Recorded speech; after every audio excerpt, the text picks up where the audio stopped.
Hello, and welcome to the Homeowner's Guide to Stormwater video series presented by the Westmoreland Conservation District.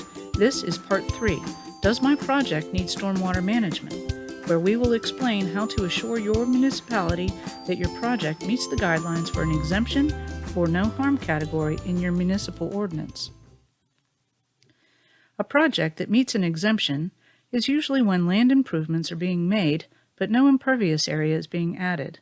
This means your project includes no new roof or paving, so there will not be an increase in stormwater runoff from your property. For example, a homeowner wants to remove a retaining wall and replace it with landscaping, or maybe install a French drain to dry up a wet spot, and no new impervious area will be added. So what do you need to show your municipality to assure them your project is exempt from stormwater management? You need to submit a request in writing to them. The request should include your contact information with name, address, and phone number, and an email if you have one. Then explain in writing what you plan to do, whether it is making changes to your landscaping, filling a low spot with soil, installing a drainage pipe, or something else that includes restoring everything back to its original condition. It is important that you include the square foot area of earth disturbed that's to be dug up, and how the area will be restored to lawn or shrubbery or its existing condition. You can also include any photos or sketches of the area with notes on what you plan to do.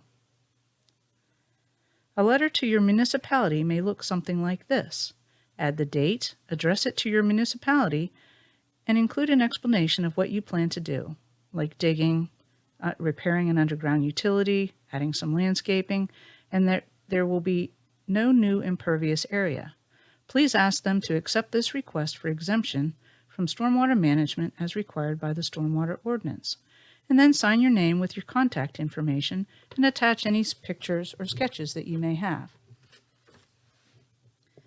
A project that may meet your ordinance's no harm category is when some land improvements are being made and they might include a roof or paved area, but the area is small and the increase in runoff will be minimal or will pose little harm to adjacent properties or those downstream.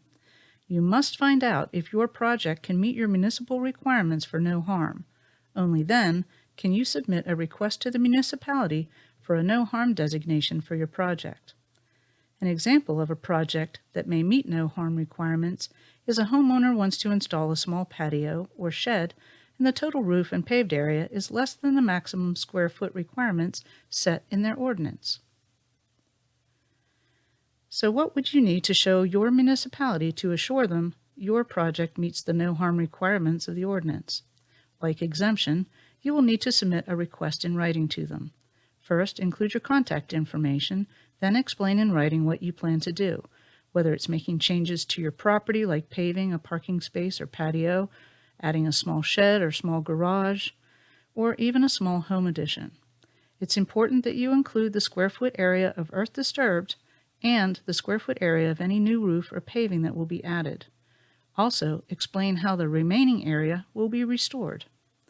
You can also include any photos or sketches of the area with notes on what you plan to do. Let me explain.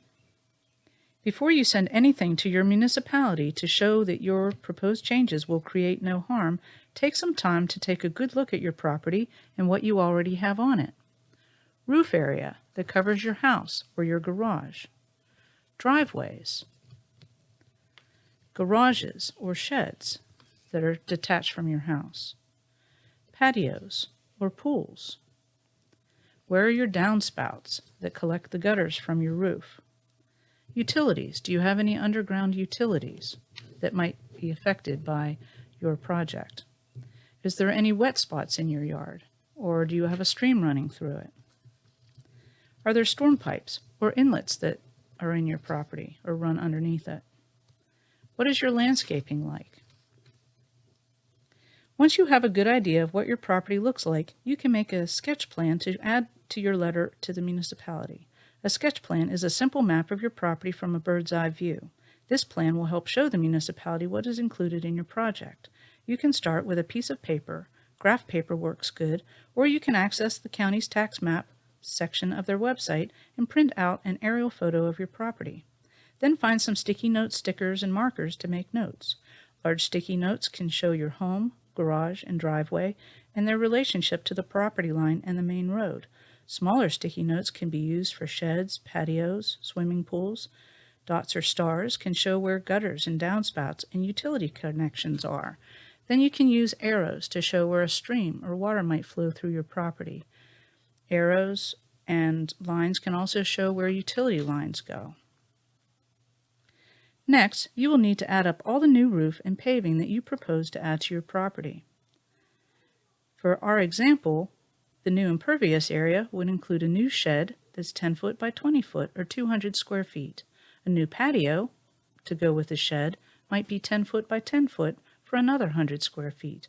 So the total new impervious area would be 300 square feet. For this example, 300 square feet is less than the 500 square foot limit for no harm in this municipality. Then you could submit a request or an application to your municipality for designating your project as no harm.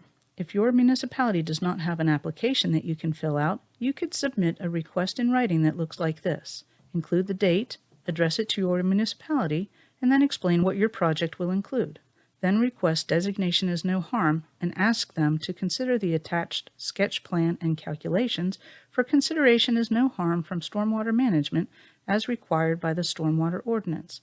Make sure you sign your name with your contact information and be sure to attach any calculations or sketches that you might have. So what happens next? When exemption or no harm requirements are met, the municipality should provide you with a letter of consistency with the ordinance, and you can go ahead with your project. But you are responsible for following your original plan or notifying the municipality if any changes are made to that approved plan. A significant increase in the project area of paving or roof may result in having to resubmit everything to the municipality for consideration. So where can you go to find more information on exemption, no harm, and stormwater management? Continue to watch the videos in this series. Contact your municipality or visit westmorelandconservation.org for more information. Thank you for joining us for the Homeowner's Guide to Stormwater Part 3. Join us next time for Part 4, How Do I Manage Stormwater at Home? This video series is presented by the Westmoreland Conservation District.